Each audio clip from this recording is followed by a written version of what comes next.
Are we live, Dr. Sanjay? Yes, we are live. Okay. Good morning, good afternoon, good evening. Welcome to our third webinar in the series of IEEE standards sessions.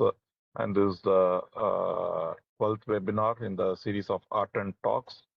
IEEE Standards Association has been collaborating with the IEEE Region 10 to provide a series of webinars highlighting some of the key work that's happening in Standards Association. We did a first webinar on the introduction to the IEEE SA and engaging with the standards organization, followed by a second webinar in July, which was on distributed energy resources. Today, we bring to you a webinar on building trust on systems using IEEE standards. And we have three eminent speakers as part of this particular webinar. Next slide, please. So our first speaker is Ms. Ruth Lewis. She is a Bachelor of Engineering in Electrical and also a Master of Strategic Foresight. And she is also registered with the Engineers Australia National Engineering Register. And she will be talking about IEEE AI ethics and governance. She'll be focusing both on the standards aspects as well as certification. Following Ruth Lewis, we have a set of two speakers, Mrs. Dr. Katina Michael, who is a senior member of the IEEE, and she's a professor with the Arizona State University and a senior global future scientist with the Global Futures Laboratory, and Dr. Roba Abbas, who is a senior lecturer of operations and systems in the Faculty of Business and Law at the University of Wollongong in Australia. And they will be talking about soft law for age-appropriate digital design for children, a case study on IEEE 2089, which was published in 2021. Without much further ado, I welcome all of you to this particular webinar.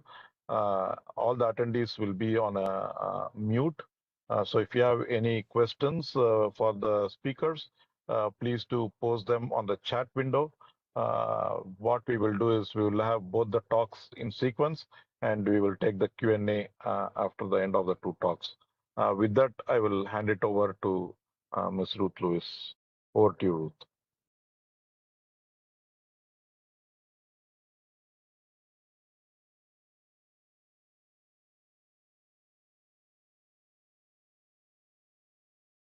You. Can you see my slides okay? Not yet. Not yet. Okay, sorry. How about that? Yep. Fabulous. Okay, thank you. And Thank hi, you. everyone. Thanks. Hi, everyone. My name is Ruth Lewis, and I'm here to present on IEEE's AI Ethics and Governance Standards and Certification. And thank you very much for the invitation to Region 10 to organise this fabulous webinar to talk about this important topic. So, sorry, just go back for a minute. Let me just briefly reintroduce myself, and thank you for the kind introduction, Sri. I've had many years in the IT industry as Sri mentioned, as a telecommunications engineer and as a strategic IT consultant. And as Sri mentioned, completed a master's in strategic foresight, which means I'm actually also an academically qualified futurist. Now, during my foresight course, we were actually encouraged to go out and make a difference in the world. So I became involved in the development of international standards in ethical artificial intelligence and emerging technology. And since then, I've taken on additional roles, including as chair of the IEEE Society for Social Implications of Technology Standards Committee in a voluntary capacity. And I also have my own consultancy called Technology Foresight, and I'm based in Melbourne, Australia. So this is what we'll cover in my short presentation. Firstly, for those who aren't familiar, I'll start with a quick introduction to the IEEE and its Standards Association, and then discuss the opportunities and the challenges of AI development. And then I'll give a bit of an overview of the IEEE Standards Association's ethical AI standards and the certification program and how these address the AI development challenges. So the IEEE, or formerly known as the Institute of Electrical and Electronics Engineers, is the world's largest technical professional organisation, and it's dedicated to advancing technology for the benefit of humanity. IEEE and its members inspire the global community through its highly cited publications, conferences, technology standards, and professional and educational activities. Although headquartered in the USA, IEEE actually has over 427,000 members in more than 190 countries, and more than 64% of these are actually from outside the US. It has 10 geographic regions worldwide. Obviously, we are speaking from region 10. Which of course is the most important one, and 39 technical societies representing a wide range of technical interests, publishing more than 200 transactions, journals, and magazines. IEEE Standards Association aims to develop global standards in order to advance global technologies and their platforms and promote innovation, public safety, health, and well-being, and contributing to a sustainable future. It has an active portfolio of more than 1,000 published standards and more than 1,000 standards projects under development, with contributors from all around the world under development. And this includes, of course, the prominent IEEE 802 network standards like Wi-Fi, as well as the IEEE 7000 standards for ethical AI that I will talk about today. Now, this development of AI systems brings a huge IT opportunity.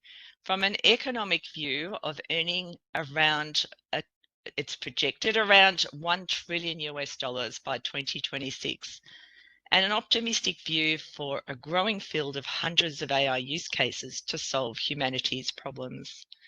Now, imagine being able to generate efficient, sustainable energy, reverse climate change, diagnose and treat cancers, control epidemics, and maybe solve the world's food crisis. AI's ability is driven by the availability of data, historical data, embedded devices, connectivity, processing power, open source software and data, deep learning methods, and of course, financial returns that are increasing all of the time through subsidies and through demand. However, the pessimistic view is that while society has the smarts, it doesn't have the wisdom to develop these powerful new technologies. Evidence to support this view includes personal privacy violations, technology addiction, fake news generation, human bias, and some of the new, more recent things that have emerged, like moral and ethical issues around personalized chatbots, such as companion chatbots who are touted to be suitable for lonely or perhaps psychologically distressed people. All of these are examples which are based on AI without consideration of societal ethical values, often only economic gain or efficiency and productivity as a goal. A recent global survey by KPMG and the University of Queensland in Australia has shown that there is a deep distrust of AI embedded into automated decision-making systems. Within Region 10 countries, the highest trust and acceptance of AI is actually found to be within India and China, and the lowest within countries like South Korea, Singapore, Japan, and Australia. With this distrust, up to about 80% of the population, which is really significant. So to counter some of these issues of distrust, There are increasing market drivers that demand ongoing and demonstrated trustworthy engagements at multiple levels and touchpoints. And this includes soft or socio-technical attributes that are really difficult to demonstrate compliance to the marketplace without accepted and proven certification schemes from recognised entities. And now, of course, draft regional regulations which seek to encourage socio-technical considerations to be implemented in situations where the risk is either unacceptable or high risk.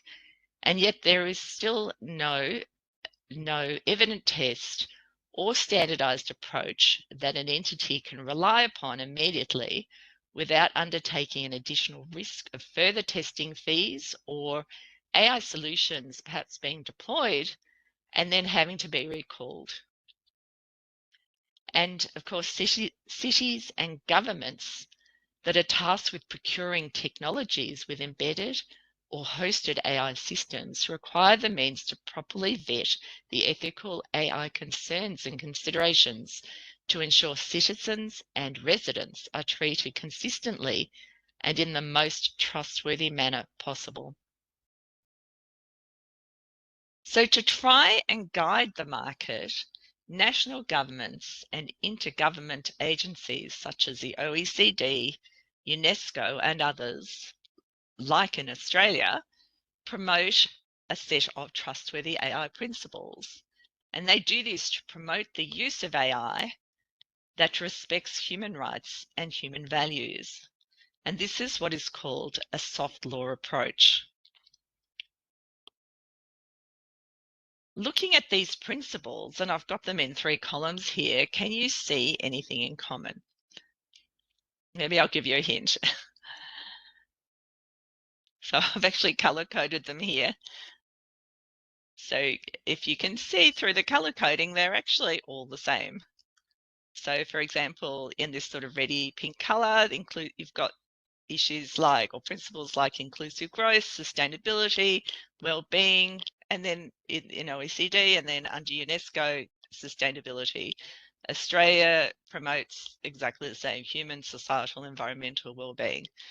In the purple, under UNESCO, OECD, you've got human-centered values and fairness. Under UNESCO, pretty much the same thing. Do no harm as well.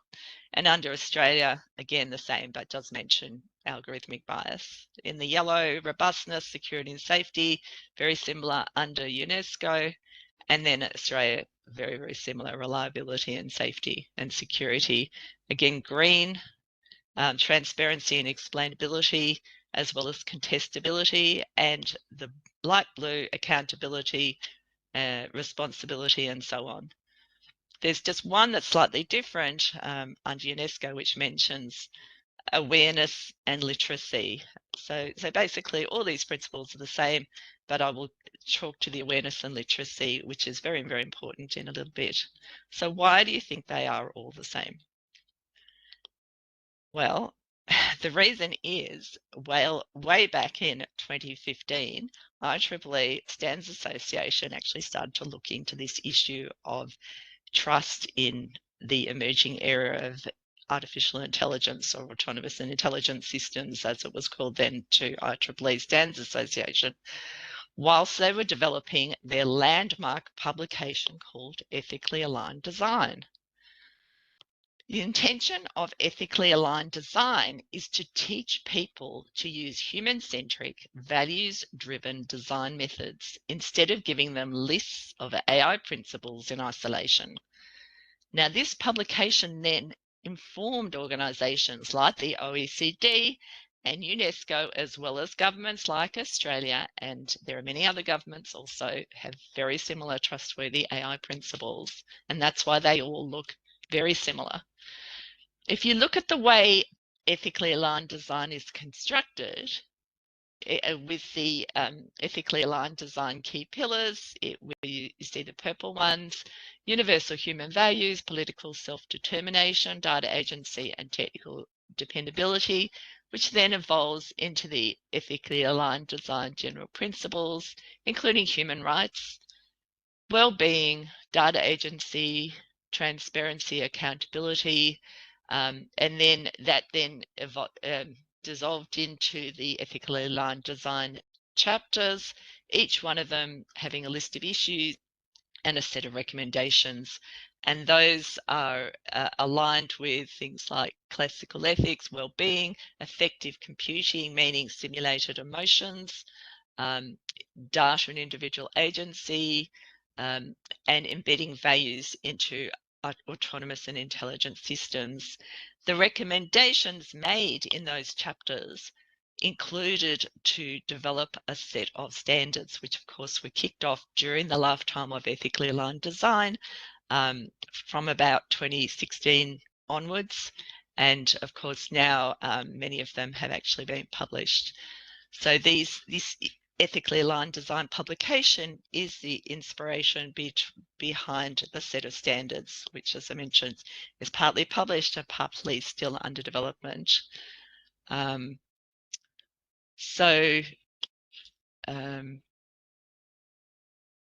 Now, of course, we have over 30 of what we call socio-technical impact standards for AI ethics and governance. So what is the socio-technical standard? It's actually one that considers the interaction of technology, and the social and the environmental factors in developing the standard. Now, some of these standards are part of the 7000 series, starting with standard 7000 and actually currently up to standards project P7083.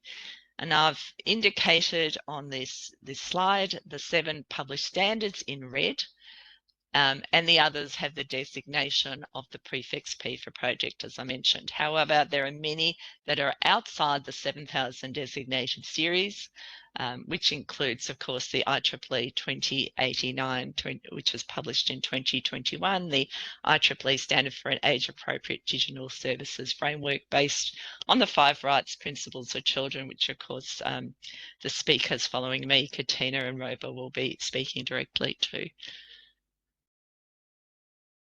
But underpinning all of these standards are the principles and the practices described in ethically aligned design. And since the OECD and other trustworthy AI principles are based and inspired by ethically aligned design, these standards I've just spoken about translate directly into useful practical guides for implementing these AI ethics principles. They can be used along with the IEEE Certified Certification Program, which provides an outcomes and risk-based certification in 4 elements of AI ethics and governance. Now, looking in a little more detail at a couple of these standards, we have the IEEE 7000 itself, the standard, which was published in 2021, and that is a process to embed ethical values of our society when developing AI by identifying and by mitigating the concerns of stakeholders during system design. 7000 offers concrete processes with activities and tasks and mandatory outcomes that ensure an ethically aligned design. It is human values oriented with metrics driven technology used at the outset of design. And this standard has been adopted by the ISO IEC as ISO IEC IEEE 24749-7000 in 2022 under SC7 in its entirety. Then we have the IEEE 7010 published in 2020, the recommended practice for assessing the impact of autonomous and intelligent systems on human well-being. This standard helps AI systems creators and policy makers to ask the critical question: what are we optimizing our AI systems to do as key performance indicators of societal success? 7010 provides an impact assessment methodology at the outset of design, and this requires users of the standard to identify, globally validated indicators focusing on issues of human well-being and environmental sustainability in complement to existing financial and growth metrics, which are often the only KPIs considered in autonomous and intelligent systems development and use. So what we measure matters. For AI to benefit all humans and all society, we must take human well-being and environmental sustainability into full account in design and in policy and in its use by moving beyond the status quo of how we currently measure success. I'd also like to give you a brief introduction to the IEEE Society on Social Implications of Technology, or SSIT Standards Committee. As I mentioned before, I'm the chair of this Standards Committee, and we actually have 17 standards projects under development in this portfolio. It's quite a diverse portfolio of what I'd call applications of autonomous and intelligent systems, including those I've designated in green with a strong environmental focus. In particular, I'd like to draw your attention to the standards project in the corner on the bottom left, at least on my screen, IEEE P3119. Talk a little more about that. It's actually the standard for the procurement of AI and automated decision systems, which aims to address the needs of government workers, of policymakers, and technologists to make meaningful and accountable choices that are transparent about the socio-technical considerations and the impact of AI products and services and systems on the public. Now, this particular standards project is reasonably mature, and they've actually developed a draft process for their standard, and they have made an offer to engage with any government departments or agencies who would like to trial this standards processes whilst they're in development against real use cases. So if you do know of any suitable situations or use cases that and government departments who might like to engage with this standards project, please get in touch with me after this presentation. Okay, moving from standards then to think about organisational risk. And one thing that has remained concerningly consistent, and that is the level of risk mitigation that organisations engage in to bolster digital trust. And as you can see from this slide, which is an excerpt from a McKinsey study from last year, whilst the AI use has actually increased, research, or McKinsey's research, has shown that there has actually been no substantial increase in reported mitigation of any AI-related risks from 2019 until last year, until now. And that is why the IEEE Standards Association has introduced the IEEE Certified Certification Program to help instill trustworthiness between organisations that are providing AI-driven services and the consumer. IEEE Certified conveys a number of messages. Firstly, it affirms an organisation's commitment to human values, to dignity and to well-being, and to respecting and protecting and preserving fundamental human rights. It conveys an organisation's capability to fulfil applicable transparency, accountability, reduction in algorithmic bias, and privacy requirements, as well as fostering trust and facilitating the adoption and use of AI solutions. It also enhances confidence in public and private enterprises that wish to realise the benefits of AI ethics certification in the absence of, or maybe as a complement to, broadly accepted and enforced regulations for AI, whilst mitigating risks, their liabilities, and adverse impacts on their reputation and their market share. IEEE certified is broadly compatible with upcoming regulatory frameworks such as the European Union's AI Act.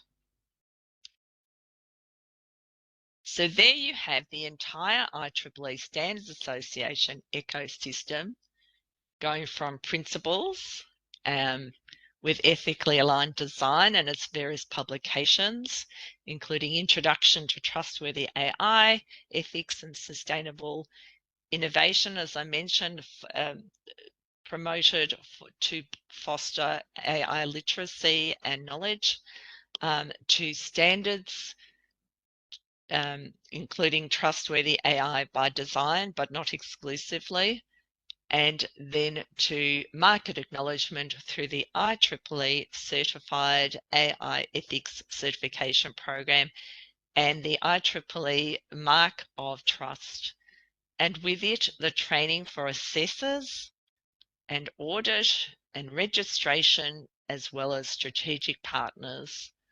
And I do want to also mention that the very next Asia Pac compatible timing assessor training is scheduled on the 13th to the 16th of November this year, and it will be based in Singapore time, I understand. So if anyone is interested, please note that QR code I've got on the screen, and that'll take you to the registration page for that particular certified assessor training. IEEE Standards Association's Trustworthy AI Portfolio, ethically aligned design, as I mentioned, all its iterations, is built on deep public engagement and research. The standards which have been published, the reports, and the first level of the certified ontological specifications for ethical trustworthiness are all available for free public access for improved understanding, to enable organizations to differentiate and to build competencies and methodologies to achieve the status of a trustworthy organization. So just in summary, the demand for trustworthy systems will continue to grow for the foreseeable future, but addressing trustworthy AI system implementations continues to be of interest for all market stakeholders. The IEEE Standards Association's adaptive and customizable approach will support your AI digital transformation journey from principles to practice, with its publications, its standards, the training, and the certified adaptive risk certification methodology.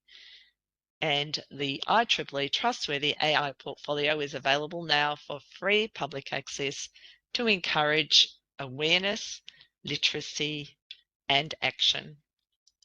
Thank you very much for your attention. As mentioned, my name's Ruth Lewis. That's my email address on the slide, and please feel free to contact me with any questions, but I understand that there will be an opportunity to put your questions or address your questions in the chat after the next panelist, which is Katina and Roba. So thank you very much. Thank you very much, Ruth, for this presentation. I wanted to mention a couple of things. One is the presentations will be shared. The recording will be hosted on the R10 webpage. So people, if they want to refer to anything specific, they can look at that. And also there is a Q&A window where you can post your questions. So I encourage people to post questions on the Q&A window. With that, I now invite Dr. Katina Michael and Dr. Roba Abbas for their talk on IEEE 2089. Thank you, Katina and Roba.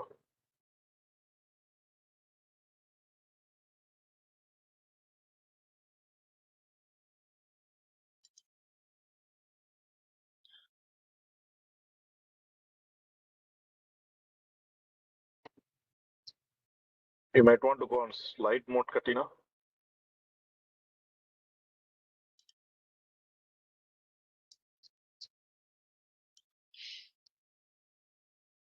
folks. Thank you so much, Ruth, as well. I may have a toggle issue with our PowerPoint, but let's just wait a moment and see if that will come through. While we're waiting for the slide to come up, I just wanted to say what an incredible congruence we have in our presentation today with Dr. Roba Abbas, with Ruth Lewis. It's wonderful to see that synergy, and you always know that you're onto something good when the talks are aligned and the speakers have not, in fact, perhaps planned it that way. So without further ado, let's see if this screen share will work this time. I think it will. And can everyone see that? Yes, we can. Thank you. Wonderful. Professor Katina. Wonderful, wonderful. So thank you, Sri, for this invitation to talk to Region 10. It's an honor, as always, to be asked to speak on behalf of IEEE. And first, I'll begin by saying I'm Katina Michael, and I was the working group chair of IEEE 2089, and with me is co-presenter Dr. Roba Abbas, and she was a working group member of IEEE 2089, a standard that took approximately 2 years to go from beginning to end. I would say one of the fastest standards to be enacted and commenced, and for that I congratulate the 30 or so named members on the standard who worked concertedly month in, month out, and I would say towards the end in particular, the last 6 months, almost on a weekly, sometimes nightly basis. And this is because this standard is really important. It affects such a huge part of the population with whom we name children or youth, inclusive of babies even, and those who are under the age of 18. We want to begin by emphasizing that standards are examples of archetypal soft law. Now, Ruth mentioned soft law in her presentation, but according to the OECD, soft law is defined as cooperation based on instruments that are not legally binding, like hard law, or whose binding force is somewhat weaker than traditional law. And here we can refer to different things. Already, we heard Ruth identify principles as being soft law, but in addition to that, we can talk about codes of conduct, guidelines, roadmaps, peer reviews, and so much more. But to begin, as always, an honor to be introducing my collaborator of 17 years, a brief introduction here of Dr. Roba Abbas, who was a working group member, again, of IEEE 2089. Roba, I consider to be one of the world's leading social technical theoreticians. There aren't many of these around, though so many people claim they know socio-technical. I think Dr. Abbas understands the history and evolution and application of socio-technical theory towards socio-technical design and operationalization. It's taking those principles and doing something with them in action. And this is what we believe our standard actually does. Dr. Abbas has wide experience, but particularly on projects that have had to do with co-designing digital services for children, large-scale technical systems, and corresponding regulatory responses. She has professional expertise in web design and development, and in our repertoire are cross-sections of skills that lend themselves to modeling and analysis of complex systems to address real-world challenges. Of myself, I can say I have a background in information and communication technology and law, but also I herald from Arizona State University, where I'm a joint hire in the School for the Future of Innovation in Society and also the School of Computing and Augmented Intelligence. And I also run a research group that's focused on society, policy, engineering, and we call ourselves SPEC, a collective. And we focus on the social implications of technology, but the policy responses and the way to embed values in engineering designs. I'm a board member of a non-government organization, the Australian Privacy Foundation, the oldest privacy foundation in the world, and I've been very happy to be supporting in an advocacy role the importance of privacy and security through design. I've previously worked on diverse sets of standards, including those to do with forensics. The Australian standard related to forensics, there's 5 specifically CH041 series, where in 2010 I was able to embed myself as a consumer representative as part of the Consumer Federation of Australian NGO.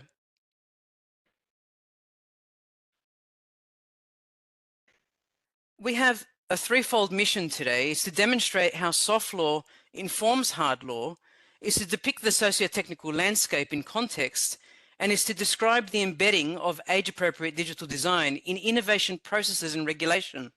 We don't develop standards so they gain dust on an online platform. We design standards and bring them into commencement so that we can apply them in a real-world context.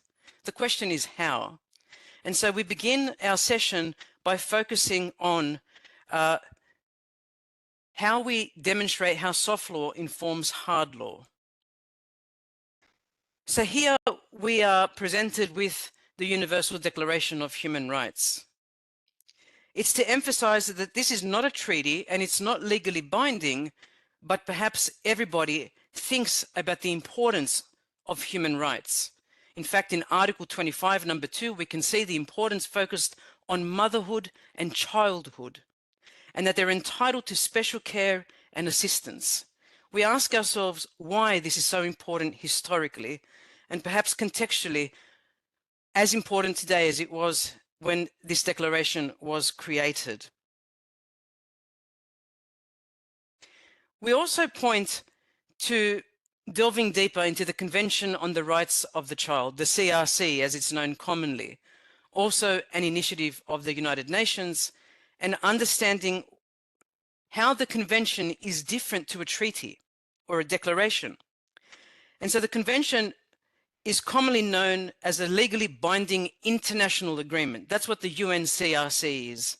Legally binding international agreement, setting out the civil, political, economic, social, and cultural rights of every child without discrimination.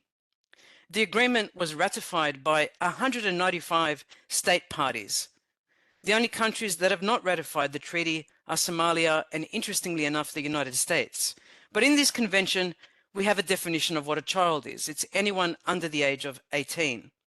And treaties are considered agreements. As we said, it's a form of hard law in the context of international law. Treaties are legally binding settlements involving two or more parties, nations, groups, organizations, or interests. Now let's have a closer look at the articles of interest with respect to children on this slide. Let's look at Article 3, the best interests of a child. All organizations concerned with children should work towards what is best for a child. And of course, that's just as appropriate in digital services. What's best for a child when they are online? Respect for children's views. Children have the right to say what they think should happen when adults are making decisions that affect them. And of course, we've taken this top-down approach when we build services for children online. We believe we know what's best for them without asking them, but things are slowly changing in the sector. Point 16, protection of privacy of a child. Children have the right to privacy. The law should protect them from attacks against their way of life. And already over the last 5 years, we have seen breaches in the rights of children's privacy through digital platforms selling services or offering them to the mass market. Access to information is number 17. Children have the right to reliable information, not disinformation. And the mass media, such as television, radio, newspapers, and I would say the internet today, should provide information that children can understand, which is integral to 2089. Also, what is being targeted at children is just as important. What are we advertising to them? Number 31, the rest, play, culture, and the arts. Children have the right to relax, play, and join in a wide range of leisure activities. Increasingly, children's leisure activities are found online. But if they have the right to relax, things like auto-scrolling may be affecting their ability to relax or to play without being surveilled. Number 32, protection from harmful work. Already we can see that children online are exposed to social media walls, and sometimes when they become reputationally popular, they are enslaved to a process of feedback online, whether that's posting on walls of their own or interacting with followers, in some cases tens of thousands, if not hundreds of thousands of followers. So there are protections in place with fair work with respect to children online. Protection from exploitation. Children should be protected from any activities that could harm their development. And we see this continuously online when harmful content is shared. Thank you so much, Professor Michael, and thank you so much for the invitation too. We're delighted to be here. We'll now move on to our second objective, which is how do we depict the socio-technical landscape in the context of digital design for children? And Ruth did a brilliant job of pointing to the importance of the socio-technical in the previous talk. So the socio-technical context speaks to notions of theorizing, of conceptualizing, and of introducing appropriate methodologies for understanding the relationship between innovation and technology. So in this context, those digital services intended for children and the children themselves within a broader stakeholder ecosystem. And we'll get to that point of the stakeholder or stakeholders in a moment. So this includes questions regarding regulation and the rights of the child. A valid question here is which stakeholders or actors are responsible for the design, for the development, and for the delivery of digital services to children? And there are many other related questions, so let's look at a few. So whose responsibility is it to ensure that the relevant UNCRC articles, those that Katina just referenced, are not only visible, but are also implemented in practice, so that they are operationalized within the context of the digital services themselves? And related to this point is the question of through which mechanisms is this achievable? These questions are pertinent, particularly as we're observing recently that there are a multitude of breaches and subsequent penalties that have been issued to global organizations. So certainly a variety of digital practices and services are being questioned as a result as they relate to children and children's data. So let's look at a few examples. For instance, how's the data of the child handled issues around monetization? Katina used a few examples at the moment or previously. The child's right to privacy. What do we do about targeted advertisement and also about product placement and so much more as aligned with the UNCRC? And as we mentioned in our abstract to this talk, and we can reiterate again here, one size does not fit all. So the services that are designed and developed for adults cannot immediately or automatically be extended to children. And this appears to be a reasonable statement if we're to think about it logically, yet we can still point to many privacy and other breaches. So on the next slide, I think it might be helpful for us to unpack why this might be the case. So why there have been so many significant privacy and other violations by corporations. And there are studies to suggest that an underlying reason for the breaches or for such breaches is related to the pacing problem.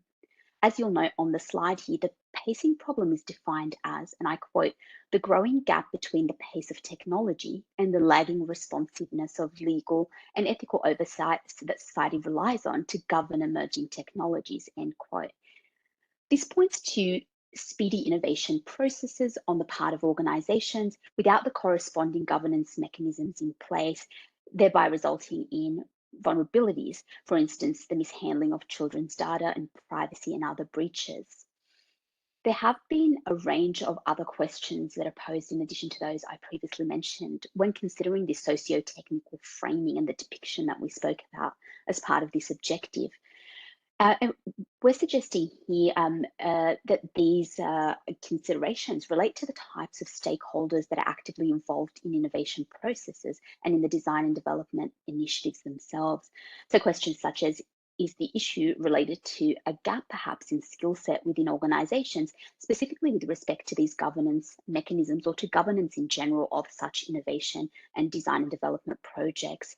For example, do we need perhaps dedicated privacy, security or socio-technical advocates within the organization, or the corporations themselves to guide innovation and technology related processes? Or are there other requirements that we perhaps are overlooking that could assist in this context? An alternate idea posed to the pacing problem relates to the nature of innovation and discovery in general.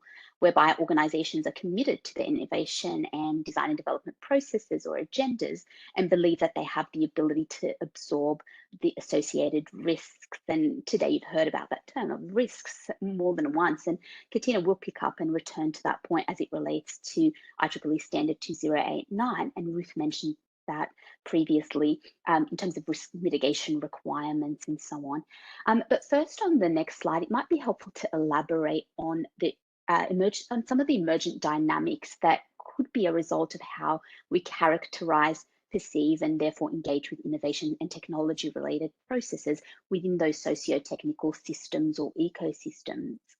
A dominant model is displayed on the current slide in the Henderson-Clark model of innovation, providing somewhat of a typology for innovation, where we have innovation characterized as being radical, architectural, modular, and incremental. And this is significant, in fact, for how we consider the socio-technical landscape concerning digital services design in general, but more specifically in this context for children. So if we look to radical innovations, these are those innovations that are, or those developments that are infrequent but have a significant impact on children. So for example, if you're thinking about VR headsets, they have this impact by considerably redefining the nature of the market and current service offerings, typically through breakthrough technologies and developments. We also have architectural innovations that can have significant changes or encourage significant changes in the way children interact at that configurational level with specific digital services through, for instance, ID bridges, which allow for a single sign-on between online applications. Then there are your modular innovations that have high component impact, and there's an example there on your screen. And finally, incremental innovations. And these innovations are, in fact, in abundance and build on existing technologies and innovations in a gradual sense. And they may perhaps go unnoticed, particularly in view of their relative impact to those radical innovations that we spoke of previously. So next we have some examples pointing to some of the vulnerabilities where children are concerned. So if we look to the first example, it illustrates the impacts of unchecked monetization and excessive spending within the apps themselves and in children using iPads, for example, and in-app purchases. The second points to inbuilt features that inevitably impact on usability of digital services. For example, autoplay features that Katina spoke about and identified, which may often result in children viewing continuously and not really seeking a legitimate break. Another example relates to mental health concerns and challenges in the form of, for instance, self-diagnosis advertisements. And there's the last example, which I won't delve into too much in the interest of time, but there are many such examples and instances that we can point to of digital services usage by and the related impacts and risks on children. With this in mind, on the next slide, what might reduce the number of breaches and such usability scenarios among others? So what is required if we think about this particular socio-technical landscape? So we've listed some items that we believe need highlighting and elevating as part of this discussion. In the first instance, in addition to depicting the socio-technical landscape, there's a requirement for us to actually revisit our socio-technical objectives. So are we concerned with money? Are we concerned with offering the appropriate services to end users? Is it both? And as Ruth mentioned, is efficiency and productivity the goal, and so eloquently put, or are we interested in the values themselves, the ethics? What are our KPIs and what are we measuring?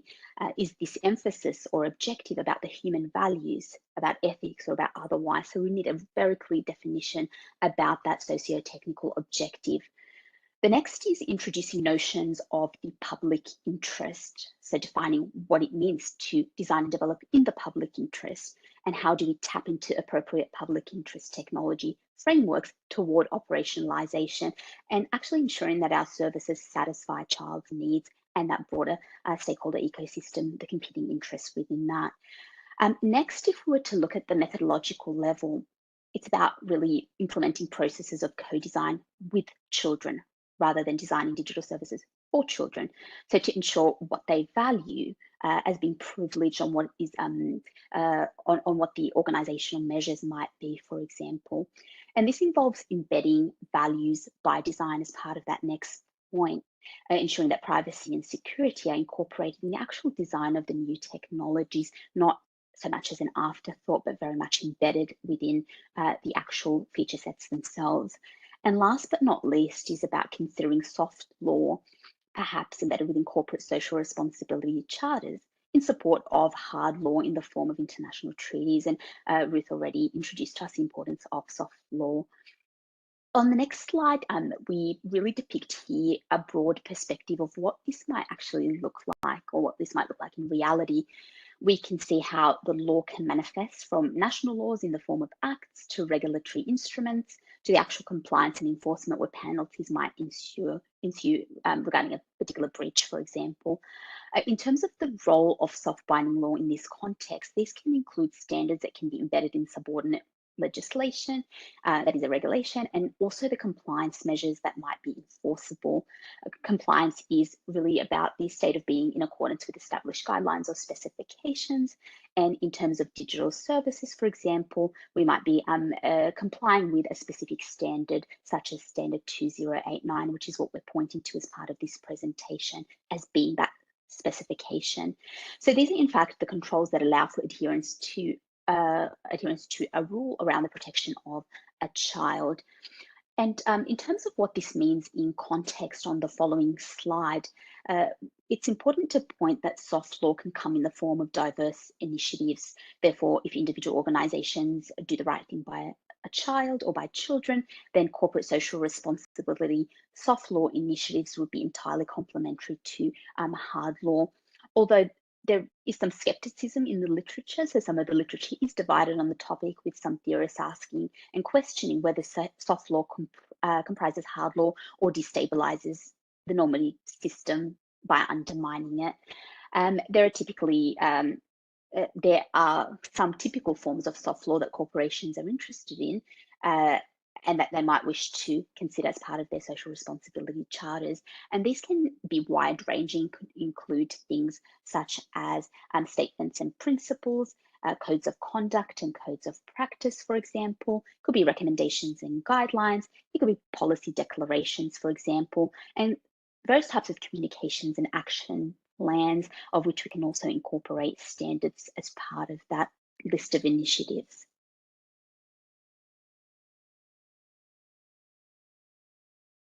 Thank you so much, Roba, for that socio-technical landscape overview in context of children's rights online.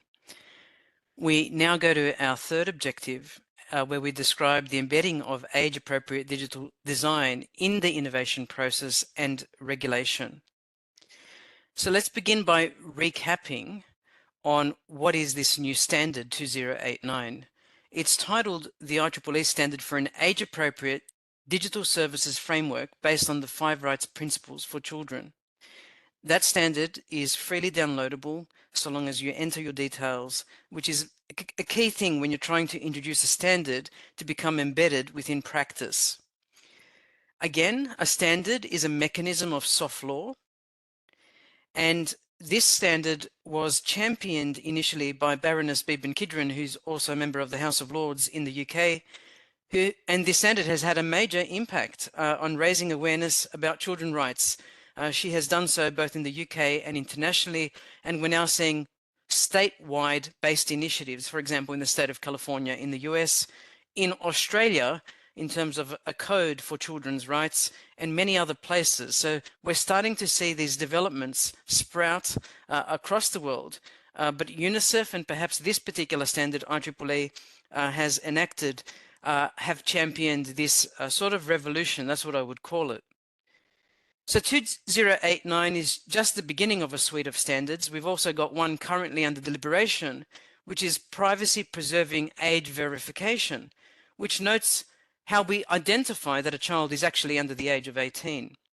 In addition, a separate standards effort that I was involved in earlier in the year from last year was the Sensenelec workshop, which is a collaboration which has now been enacted. It's the European reference document for children's protection and well-being online.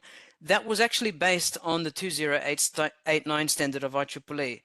That is a huge initiative, this CWA, because it'll function to describe and aid a specific impact rating system and guidance for evaluating criteria, and will set out how vendors, public institutions and the educational sector can meet these criteria.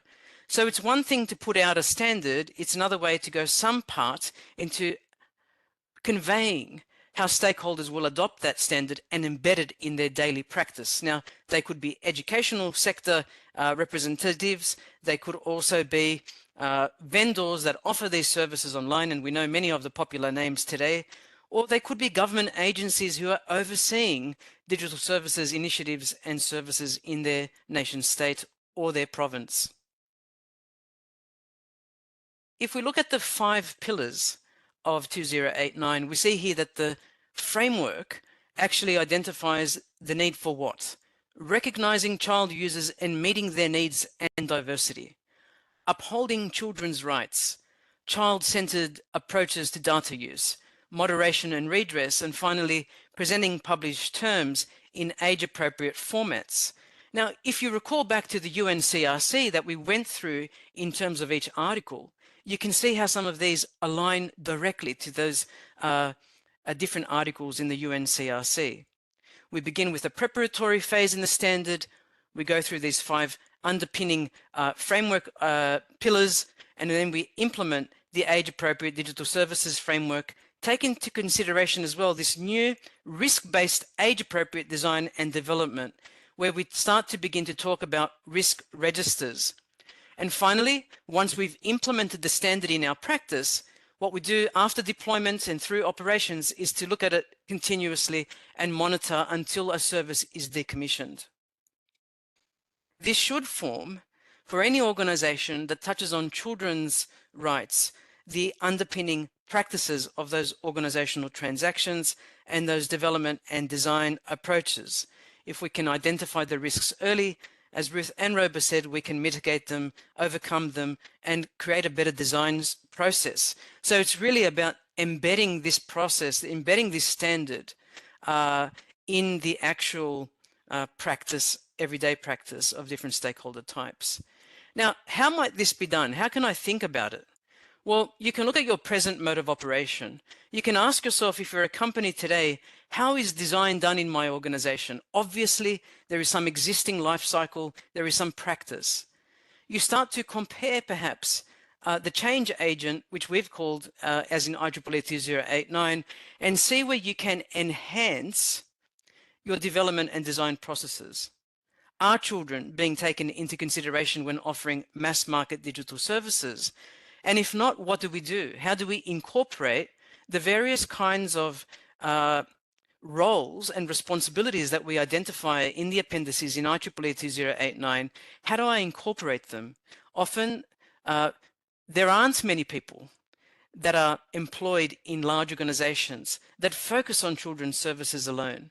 And here we are calling for more resources. We are calling for people to identify themselves as related to perhaps user experience or user design of children's services, and having champions in management that actually hold those kinds of titles.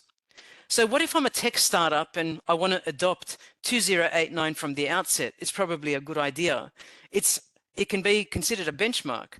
And what are the advantages of doing that instead of perhaps a original, different kind of approach that does not take into consideration 2089? How might I incorporate international standards to inform my internal design practices if they already exist? Have I thought about soft law at all beyond standardization? Can IEEE 2089 enhance the way I do digital services design in my corporation? Do I maintain an age-appropriate risk register? And some of you might be asking, what is that? And Roba and I will introduce you to that shortly. Are my innovation processes documented using business standards for auditability? Do I talk about risks in my organization, document them, and then identify how I treat them? How do I mitigate consumer issues, especially for children when they arise?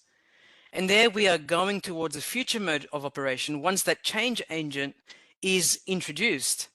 The question is, might I invest in new design roles in my organization? For example, an age-appropriate lead, a transparency manager, a child rights advocate, someone who has the interests or people that have the interests of children at heart. That's their primary aim is when they're building services that affect children to think about the rights of a child based on international binding law or soft law.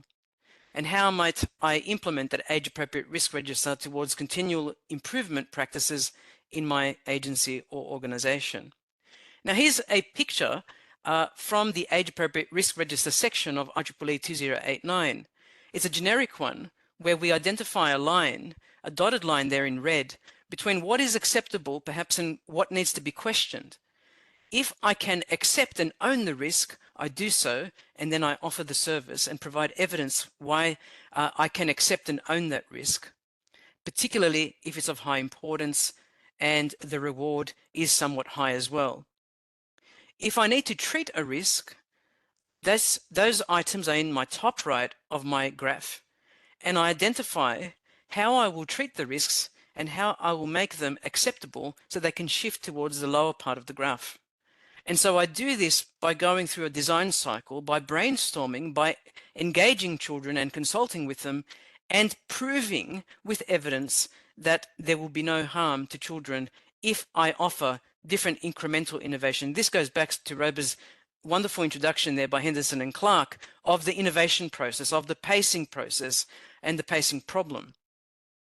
Here's an example based on real-world literature of things that perhaps are unacceptable, at least in terms of what the law has identified in certain jurisdictions, versus what risks I can accept and own and then continue on with. If I know that auto-scrolling, for example, if we start with the top left, is a feature that can be disabled because it disrupts the ability for a child to make an independent choice of whether to stop or continue surfing, for example, social media platforms, then I can disable that. I can accept and own the risk. I can allow there to be a button where I turn on auto-scrolling, but by default it is off. Again, privacy preserving single sign-on for apps. Is that a problem if we can sign on to 5 different applications at once so that I become engaged with multiple applications across a platform and I don't have the ability to remove myself? But if I can accept and own that risk, how can I do it? Perhaps remind the user to sign in every 4th or 5th attempt. That is something I can accept and own and move on. Same with AI clients on apps that can be deleted, not there by force. I can identify many social media platforms and services that by force enable AI clients within the app and don't allow children to disable that function. Inclusive of biometrics not retained by multiverse style apps, child-generated content not unsold. That's personal data, for example, and children's data is encrypted and remains private. These are all ways I can accept an incremental innovation and make it acceptable within the context.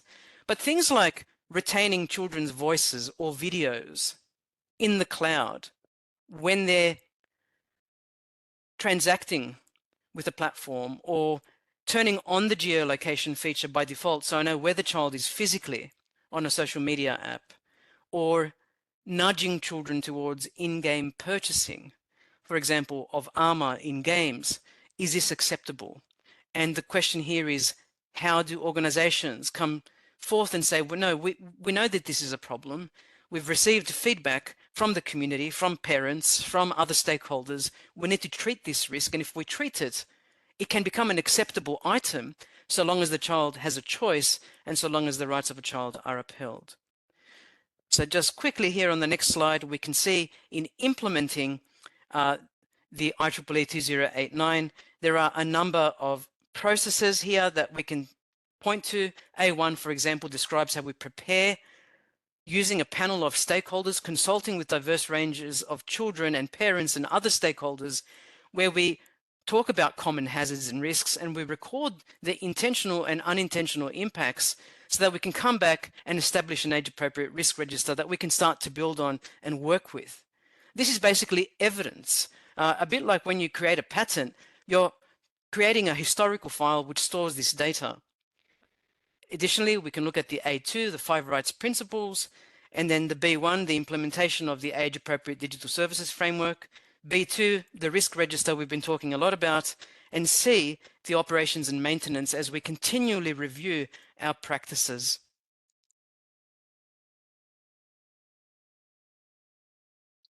To conclude and start to wrap up our presentation, I think we can deduce, based on what Katina's mentioned and what we've presented so far, or suggest that there is a close tie between corporate social responsibility initiatives or charters or perhaps plans and the adoption of standards that organisations can abide by to show their dedication or to show their support really to a particular cause. And this is to an extent an inward looking or facing process, so looking within the organisation or within an industry to better address the needs of stakeholders. We believe that there is perhaps room for a flexible approach, knowing that all forms of law, whether they're hard or soft, are required to buffer new innovations into the market as they become widely diffused. And this is more so in the context of children here. So if corporate social responsibility initiatives in practice can act as catalysts for this change, then digital services can ideally or theoretically be designed and developed with age appropriateness in mind. Next, I think we can return back to the notion of design and development in the public interest on the next slide. So soft law can advocate for socially responsible behaviour and commitments to the public interest or working in the public interest in the context of digital design for children. This is in cases where designers for children or designers of digital services for children should be championing co-design practice, but so should other stakeholders in that broader socio-technical ecosystem that we referenced earlier. Possibly corporate social responsibility messages don't just have to relate to employees within an organisation, to that internal perspective solely, but could also involve further outreach, extending this commitment and this responsibility to other stakeholders in the broader socio-technical ecosystem. And we referenced some of those stakeholders in 2089, and Katina mentioned some of those within an organisational setting that might be championing this standard and championing and advocating for age-appropriate design. It's here where the emergent role of a public interest technologist or the public interest technologist is crucial for the need to hire graduates. This is sort of going back to the role or the responsibility of educational institutions to engage in interdisciplinary scholarship and knowledge co-production. So to hire those graduates who might be interested in societal challenges in addition to technical solutions or digital services. And that would involve representation across disciplines from sociology to anthropology, law, business, and the arts. And it's also a commitment for industry to develop self-regulatory approaches where organisations and other champions drive and facilitate such initiatives.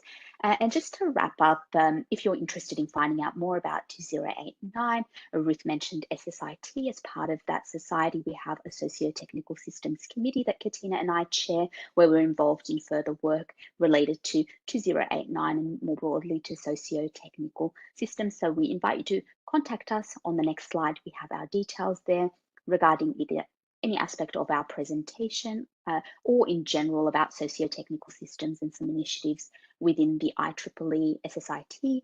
And finally, on the last slide, we wanted to acknowledge our respective academic institutions, Arizona State University and the School for the Future of Innovation in Society, and the University of Wollongong School of Business. I would also like to thank Ruth Lewis for an excellent presentation and for being a fellow panelist, speaking about her own standards development work and experience. And just to close off, a special thank you to Sri Chandra for the invitation to present today. And we look forward to questions. Thank you, everyone. Katina, did you have any final thoughts? Oh, that was wonderful. Thank you, Roba, and thank you, Ruth. Thank you very much, Katina and Dr. Roba. I don't see any Q&A, but I have a couple of questions. One to perhaps Ruth, which is probably an easier one. So Ruth, the workshop that we are organizing on IEEE certified for awareness training, is it hybrid or is it in person? Yes, it is actually, it's a virtual, not hybrid. It's the one on November the 13th to the 16th is training for assessors in certified. So you become part of the IEEE certified ecosystem, which means that you will have the training and take an examination to actually become a certified assessor of the certified criteria for trustworthy AI. Thank you. And it's, as I've mentioned, in Singapore time zone, so it's highly suitable for Region 10. So I have a couple of follow-on questions, if you don't mind. So within the IEEE certified, there are 3 levels. You can become an assessor, you can become a certifying organization, or you can become train the trainer, so that you can go and train other people. Can you throw some light on it? You focused on the fact that this training is only on the assessment. If people are interested in becoming certification organizations or certification people, how do they do that? Yeah, thanks, Sri. Yeah, so the assessor training is the common pathway toward becoming involved in the certified ecosystem, and following on, once you become a certified assessor, either a lead assessor or an assessor, then you have the opportunity, if you have an organization, to become part of that ecosystem as a collaborator organization, and individually or collectively also providing training in certified, and actually training other assessor candidates as well as assessing other organizations on their trustworthiness of their AI according to the certified criteria. Thanks, Sri. Thank you, Ruth. And I'm going to follow the thread with Dr. Katina and Roba. So I understand the fact that standards are soft law, and there is soft law, and then there's hard law. Within as Ruth talks about IEEE certified, a certification program falls somewhere in between, right? So there is a standard, then there is a hard law, and then I think Dr. Roba mentioned industry self-regulated approaches. So one such approach, perhaps, if I understood correctly, is putting together an industry-driven certification program around 2089, right, where the industry collectively comes together, and we are able to, not only the manufacturers declare that they are 2089 compliant, but a third party can actually come and validate and verify that it is actually, in fact, approved. So is there any plan to develop such certification programs on 2089? IEEE is certainly have been considering certification for many of our standards across the board. I'd probably not officially say, the discussions that have taken place regarding that, but certainly that is the hope of standards. But certification only takes us a certain way down the track. Just because an organization is certified doesn't mean they're doing the right thing. We have many organizations today talking about co-design, talking about user consultation, stakeholder consultation, but unfortunately, the more these terms are being used, the more perhaps we are unsure if these practices are actually meeting our standard. So it is a wonderful first step for an organization to take on certification, but it doesn't mean on auditability that they are complying with, the standard. One great thing that you can point to is to say, in many cases, organizations have gone down the ISO route because they want to show they're ISO 9000 certified, as an analogy. However, in this instance, I'm going to say personally, and I know Dr. Abbas may have a different opinion or a different perspective, but I'll say it's a great first step for organizations to come on board certification. It's great that IEEE want to offer certification to demonstrate adoption within organizations, but it doesn't stop there. Enforcement in hard law requires compliance to the law. And when we start to look at that pyramid structure where Roba presented to us the law, regulation, and compliance, you would hope that a company that has, or any stakeholder that has been certified, would actually implement what they've been certified to do. However, the complexity today in organizations and the way innovation processes work doesn't always mean they're aligned. I think it's a great first step, but I wouldn't be comfortable just because an organization or a stakeholder says, I'm certified. It's great. As a first step, obviously there has to be some alignment, but we can't relax even at that point. We're going to see penalties being served independent of whether a body is certified or not what we really want to see is action embedded in the processes of organizations and those that collectively offer. We always say that it is everybody's responsibility to innovate responsibly. But I want to also hear another perspective, perhaps by Dr. Abbas, on this notion of certification and enforcement, perhaps. Thank you, Katina. Katina. Yeah, I might just jump in there. I guess there are a lot of points in which I would agree with you, Katina, about the importance for certification as a first step. Ruth spoke about its importance in the context of her standards. There was a crucial point that you did mention about the processes themselves of innovation and of design. And part of depicting the socio-technical landscape is that recognition that that landscape is continuously evolving. So having that sound theoretical understanding about the way systems work, the way open systems work, and innovation processes or design and development processes within is really important, because it allows you to actually embed a process of design and development, or that creative pursuit of innovation, when you're actually engaging in the innovation processes within a broader ecosystem, and having that knowledge that it is evolving will then shape how you might approach the certification endeavor. So for example, you might be certified in one particular context, but are your processes, are the design and development processes themselves aligned to those participatory and co-design processes that would be required in the context of, for example, 2089? What are your engagement strategies like? Are you co-designing in a uniform fashion across all of your product sets or across particular modules? And how you approach that certification endeavor might dictate what aspect of your operation is actually certified. So we've got that in mind, and then we can also draw back to the type, or link back to the type of innovations themselves, and also look to some of the examples that we... Sorry, was that a question, or? Yeah, I think so. I think there is also what I heard from what you said, Dr. Abbas, and also Katina. Surely, we can't stop at certification, and perhaps there is a need to also be able to validate the process that's being followed within the organization, so that they are taking the essential steps. Perhaps I'm putting it too lightly compared to the intensity of the problem, but I appreciate your responses. Thank you. I have one last question. I have heard about the fact that 2089 developed a set of use cases. Perhaps you did mention it in your talk and I missed it. I've seen that there is a document that came out which had a set of use cases around 2089. There was a wonderful effort there. The case studies followed the commencement of the standard.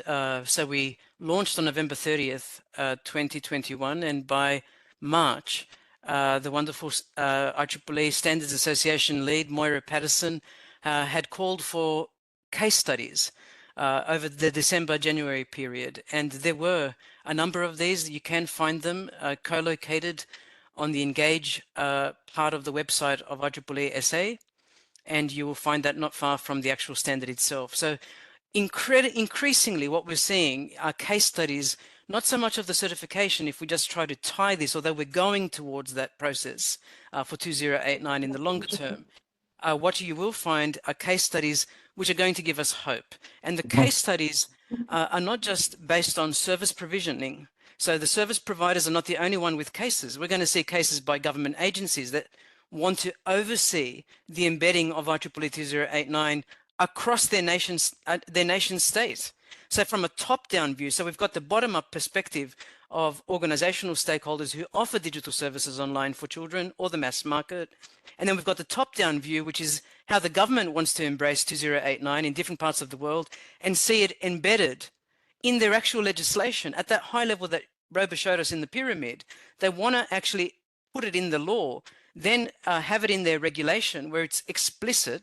They may not say the word 2089, but it's based on the framework. And then when we're talking about compliance, we can actually point to the cases and say, well, this is when something worked positively. And that's what we want to see. We want to see more positive use cases where stakeholders have embraced this standard or other standards across the world to do with children, and then have success stories about how this worked. Because currently we're pointing to case law of penalties of organizations in the hundreds of millions. And we'd rather point to those positive use cases that say, look at this success story. They turned it around, and maybe they were once penalized, and today look at them. They're actually leading the charge in embracing the different implementation of those phases that you saw. I think we're getting there, and we had some early successes, and we continue to have inquiries across the globe. Dr. Abbas and I and the whole committee at large at IEEE SA getting many inquiries actually about how this standard can actually be enacted. So that's something to celebrate. Thank you for that question, Sri. No worries. So with that, first of all, I want to congratulate you for doing a standard in 2 years. I know how often that happens in IEEE. So that's an enormous heavy lifting there to get it done in 2 years. And thank you for posting the link for the relevant documents. So with that, I think I don't see any other further Q&A. I would like to wrap up this conversation. First of all, I want to thank all the presenters. On behalf of the IEEE Standards Association, I'm the practice lead for the foundational technologies practice within the IEEE, which looks at a lot of these aspects around building trust in systems. So it was kind of a design approach where I had Ruth and you guys participate in the same panel because there is a lot of linkages between the work that's happening in the 7000 series and perhaps in 2089 and further work. So we'll continue to do more such presentations to IEEE Region 10. With that, I want to thank IEEE Region 10 for hosting us. Yeah. Akinori has joined. Akinori-san has joined. He was late. He was not well. So can you just make the closing vote of thanks? Absolutely. And I think Dr. Zia wanted to present Professor some Akinori. slides. Yeah. Please don't invite Aki-san. He is not feeling well. I'll do the vote of thanks. Okay. Okay. Thank you. Thank you, Dr. Zia. I will hand it over to you now. Okay. Thank you very much, Siri. And my real appreciation and thanks to Ruth and Katina and Roba Abbas for fantastic presentation.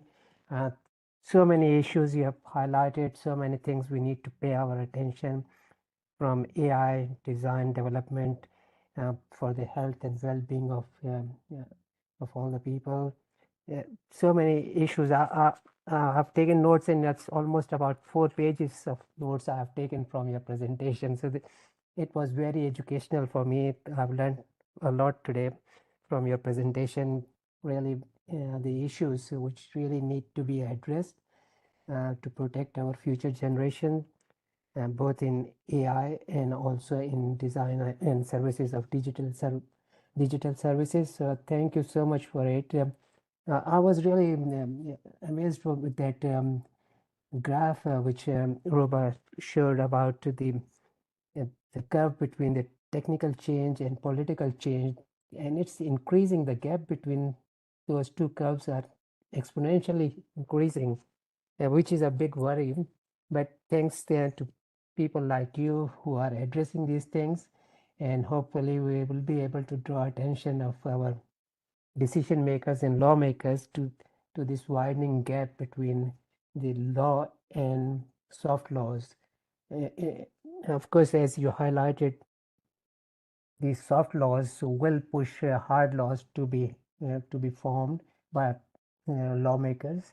So the work you have presented is really fundamental to develop real laws which can be implemented and which can have some consequences for people who violate those standards which are minimum to protect our children. So thank you very much for all of you for your time and great presentation. Thank you very much. And I would also like to thank Siri for bringing these brilliant speakers today in a great talk. Thank you, Sri. Thank you, sir. So with that, I think we will just gather for a group photograph. We will just please switch on your cameras. All the speakers and moderators and who is there on the panelists, we can just take a shot for the group photograph. You can stop sharing. Lakshan.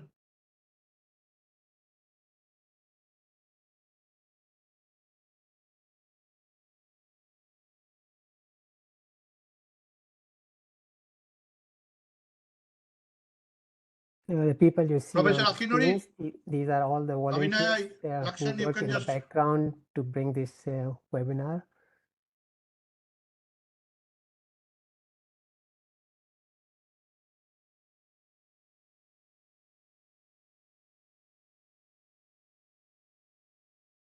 thank you.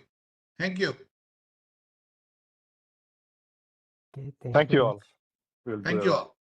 We are Bye-bye. just closing down. Okay. Thank you. Bye. Thank you. Bye bye, everyone. Thank you, everyone. Bye-bye.